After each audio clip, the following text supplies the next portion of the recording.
Halo Sobat Kuark, nama saya Nathaniel Ruatnaja. Halo Sobat Kuark, aku namanya Abigail. Halo Tim Kuark, nama aku Matthew. Kami amati ternyata di sekolah kami banyak sekali sampah daun, kertas, sisa makanan, dan plastik sisa makanan.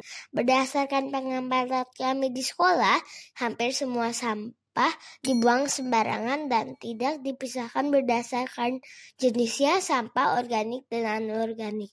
Sampah-sampah dari tempat sampah kemudian akan dibuang ke tempat penampungan sampah. Namun baunya tidak enak dan semakin menumpuk. Miss, kita bisa ngapain ya Miss? Sampahnya banyak banget. Kami akhirnya mencoba mencari apa saja yang bisa kami lakukan sebagai solusi untuk mengelola sampah di sekolah. Akhirnya kami membaca dan menemukan buku-buku tentang kompos. Setelah membaca bersama-sama, kami sepakat memutuskan untuk melakukan penelitian mengurai sampah organik sekolah dengan metode kompos. Pertama-tama, kami akan memperbaiki perilaku membuang sampah dengan memisahkan sampah organik dengan anorganik. Sampah organik merupakan sampah yang berasal dari sisa makhluk hidup yang mudah terurai secara alami tanpa proses campur tangan manusia.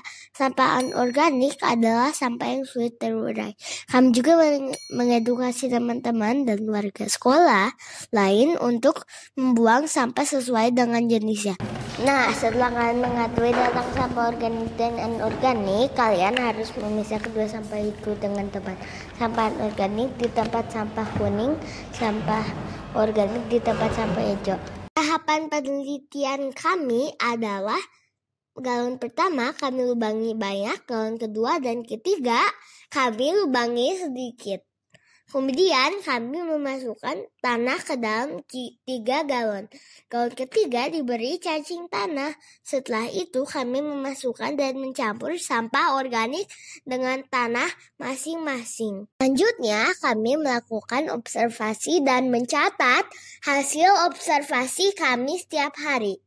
Seperti yang Sobat Kuark amati, sampah organik di galon ketiga yaitu galon dengan sedikit lubang dan diberi cacing dapat mengurai sampah dengan jauh lebih cepat dibandingkan dengan galon lainnya. Galon yang diberi sedikit lubang mengurai sampah lebih cepat dibandingkan dengan galon yang diberi banyak lubang. Sebagai kesimpulan, 1.